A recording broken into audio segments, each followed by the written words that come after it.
In this video I'm going to be looking at the two main characters of the play, Mickey and Edward, and I'm going to be alluding to the very old and I think quite intuitive question that comes up of to what extent they are created by their environments rather than their brotherhood. And I think it's important to point out that the very first thing we learn when the play opens is the fact that both of these characters die by the end. Virtually the opening lines are the narrator talking about the fact that they die, and we see their bodies dead on stage at the very beginning. So this perhaps raises the question of why Willy Russell would structure his play like this. Surely it's a spoiler, wouldn't it ruin the ending if the first thing we know is the ending? But I want to point out that this play is a tragedy, and it follows tragic conventions, and one of those tragic conventions is that the ending should be inevitable. We should see the characters move towards a fate that they can't avoid. Showing us that fate as the curtain goes up is a blunter way of doing that than most plays, but it gets the job done. But what it means for analysing the relationship of the characters is that whatever points we come up with, whatever analysis we offer, is always going to be affected by the fact that we know they die, and we know they die at the same time. That knowledge necessarily tempers and modifies the way we read those characters. So what I'm really talking about here is dramatic irony, this concept that I'm sure you're familiar with, that the audience knows something the characters don't. I just want to develop this idea a moment because not everyone who talks about dramatic irony is always talking about the same thing. There are different sources for it. There are different ways of bringing it about. In this case, it's what you can see on the bottom left of the screen. Narrative structure. We see the ending because Willy Russell has chosen as part of the structure of the play to put the ending at the beginning. That's one way of developing dramatic irony. You literally allow the audience to see into the future. Another way to do it would be to show the audience something that a character can't see at that moment. You've got to remember that not every character is on stage for the entire play. Sometimes they are absent and therefore they miss something important that the audience gets to see. And what those two types of dramatic irony have in common is that they are part of the play's internal structure. They are part of how the writer has constructed the text. There is a third form of dramatic irony that comes out of the context. So we have knowledge as an audience of the historical context of the day. We are able to take a perspective on it that the characters, particularly the younger characters and the characters who are not as well educated, just don't have and aren't able to have. And this one, unlike the other two examples, is outside the text. It relies on the real knowledge that the audience has. And I just think it's important to make that distinction, particularly because at some point in Blood Brothers we see a bit of everything. There's examples of all three, and I'm not going to exhaustively go through the entire text and point them all out, but it's just something to be on the lookout for as you read it yourselves. And to get back to this nature versus nurture debate, it's a very old debate. The question of whether or not people's characteristics are inherent within them or if they come from outside, from environmental pressure, goes back to the ancient world. Over time it was modified and developed, and the quite famous term tabula rasa comes out in the 17th century, and it just means blank slate. It's the idea that a person's characteristics are not built into them, but they are caused by their environment. And it does seem to some extent that that's the approach the play is taking. The plot almost has an element of social experiment to it, two brothers who are from the same genetic stock, as it were, are separated, and one is lifted into a social environment that is more prestigious and has more advantages, and we get to see how things pan out. But I should point out that by the end of the 20th century, about the time Blood Brothers was written, the notion that you just had to pick one side, that it's all nature or all nurture, was becoming a little bit outdated and rather old-fashioned. It is completely reasonable for both possibilities to have a role to play. But while I'm on the subject, I think it's worth pointing out some of the ways these environments are presented and regarded by the characters themselves, and there's lots and lots of examples. I've just picked out one here, which comes from Mrs. Johnston, and it's part of a longer song from near the beginning of the play, as we hear the two mothers contrast what their expectations are from their children growing up. And I think it's significant. The example I've put here is not actually more important than anything else from the song, but it represents the general sense that neither mother is particularly focused on what the children are going to grow up like as people. They focus entirely on what kind of lifestyle they will be allowed and what their material status is going to be like. Mrs. Johnston has low expectations, so she regards small details, like having a bike with both wheels on, as being very, very significant. Mrs. Lyons has much higher expectations. She points out that the child will never want for anything. The point is, in both cases, they are focused on lifestyle, possessions, and economic comfort, and not about personality, not about character, not about morality. And I think it's important to point that out in the context of the nature-nurture debate, because neither mother is focused on how much the environment will affect the personalities of the children.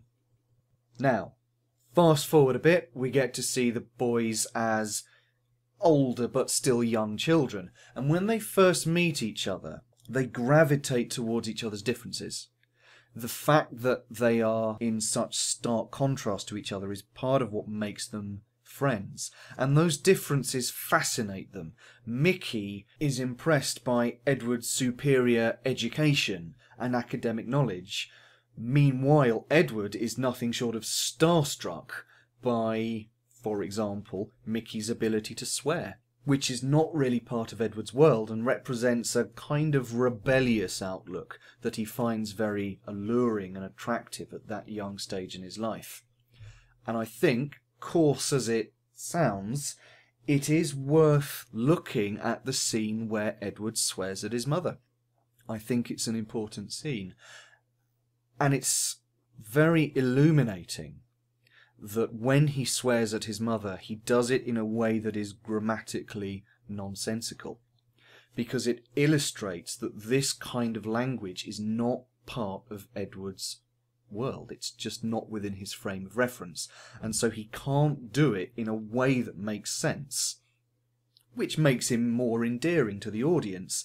And that slightly lighter tone that comes out through the grammatical nonsense is immediately undercut by the way Mrs. Lyons hits Edward, hard and instinctively.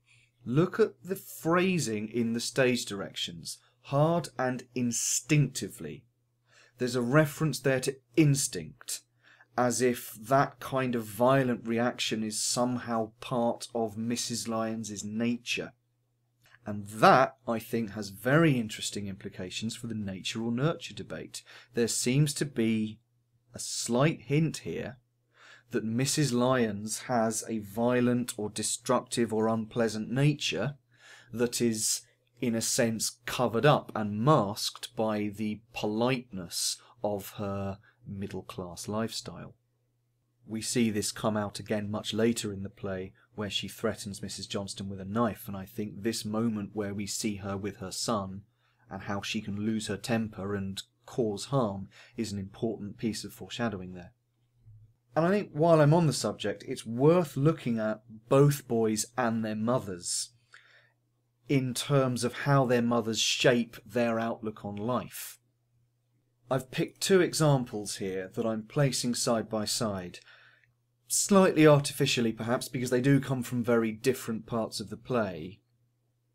But I think it's worth juxtaposing the two mothers' attitudes towards their sons' relationships with women.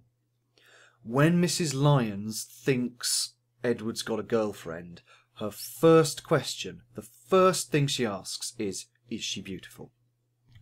On the other hand, when Mickey reveals to Mrs. Johnston that he's got Linda pregnant, Mrs. Johnston's first question, before any practical consideration at all, is, do you love her? Now, in one sense, like I said, I'm making a very artificial juxtaposition here. These two quotations come from entirely different scenes, they are pages apart, and the context behind them is very different.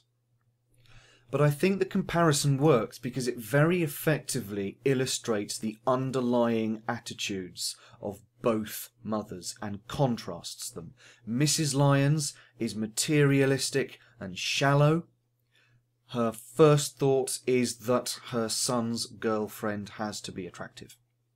Mrs. Johnston, despite living in a much more economically precarious position, is less worried about the material side of things and is concerned with her son's happiness. In that regard, Mickey, although being poor, is getting a somewhat better deal in terms of his mother's love. And this is where we start to get to a more complex issue. I mentioned at the beginning that the notion that the nature-nurture debate has to be this straightforward binary choice is a bit outdated. The same goes for some of the other contrasts in the play, like good versus bad or legal versus illegal. Mickey, as I just mentioned, gets the better deal in terms of his mother's love, but it doesn't help him at the end. So this notion of winners and losers is perhaps something we need to try to put behind us. And we see this most clearly once we get into the question of the law. What we see quite early on in the play is the notion that behaving well and behaving legally are not quite the same thing. We see this most obviously in the scene where the policeman takes Mickey and Edward to their homes and treats them very differently according to their social class, even though they've done the same thing. The act they've committed is exactly level. So Edward's social status insulates him from the consequences of his actions. He can get away with more, but it doesn't mean that he's behaving in a way that's better. It just means he can get away with it. In some respects, you could argue that Edward behaves worse in his craven exploitation of Linda, but he is not breaking the law, or at least nothing he's going to get caught for. Mickey has no legal remedy to his problems, and he has to take the law into his own hands, which ultimately leads to his death. And I think one of the most illuminating examples of this law-breaking is when Mickey is persuaded very easily by Sammy to commit an armed robbery. And I think what's striking about this particular piece of evidence is just how little Mickey is in it for. 50 quid, as it is.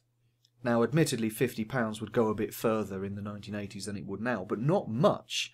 Mickey is still risking years in prison over a fairly trivial amount of money for the sake of, as he says, a slap-up meal and some new clothes. He is risking years in prison.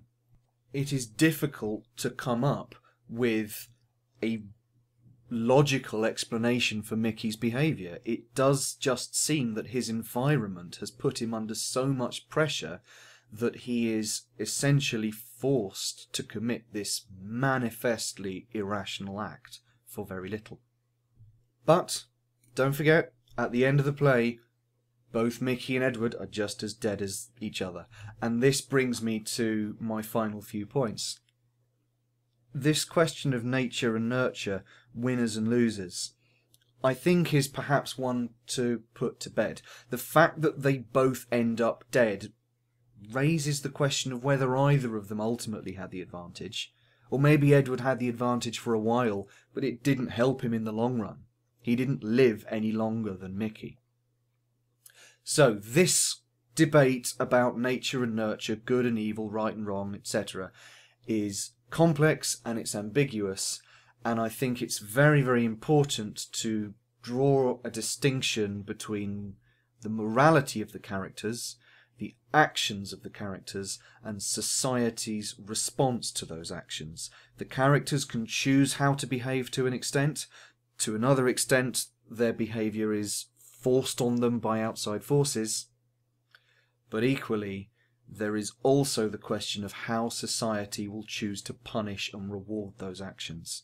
And we clearly see that in Edward's case, he can commit something really dreadful and get away with it according to society's terms.